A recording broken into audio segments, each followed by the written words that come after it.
Welcome to Body Solutions, where total physical fitness is directed by physical therapists. Today I'm going to talk about how to prevent neck pain and neck injuries. We become a society of sitters, where you kind of sit, you might work on a computer, surf the internet. The problem with this posture is it tends to be in a slouched forward head posture. If you look at my posture from the side here, you notice that most people will sort of sit in this position and not as much with a straight posture like this, where your ear, your shoulder, and your hip are straight down in alignment like this. How many people do you see at the office sitting like this? Probably not. Most people are kind of slouched forward or reaching forward. The drawback to that posture is it puts much more compression, much more pressure down the bones of the neck. Okay, so one of the best things you can do is to help straighten your posture by standing up to do your stretches. You want to sort of stand up and get your posture up and just squeeze your shoulder blades back and down. Not backing up, don't shrug up. Those stress muscles are already tight enough. You want them to be down and back.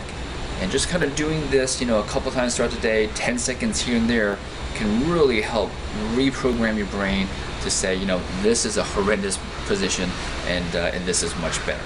Right? Now, I'm not saying you want to hold yourself like this all day. That would look kind of funny. You sort of, just stretch back, and ideally you want to be in a relaxed position and be in better posture.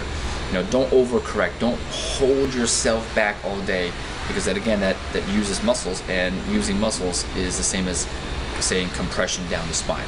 So it's almost like throughout the day, if you're tight from being like this for years, right? It's almost like if someone's having their hand on your shirt and they're pulling your shirt down all day. Well, you really don't want to use muscles to fight that and do this, right? Because eventually those muscles are going to, be all knotted up, and you're going to have more compression down your neck. What you really want to do is get the person to let go.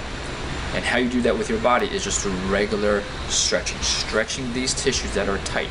They're tight because everything's sort of bunched together like this from your daily activities, and you want to do sort of the opposite movements. So one of the easiest exercises to do, you can do it seated, standing, is simply just squeezing your shoulder blades back like this to get a little bit of stretch. In our next segment, maybe I'll talk about more advanced stretches. They look a little bit weird, but they're much more effective at getting rid of the tightness here to help your neck.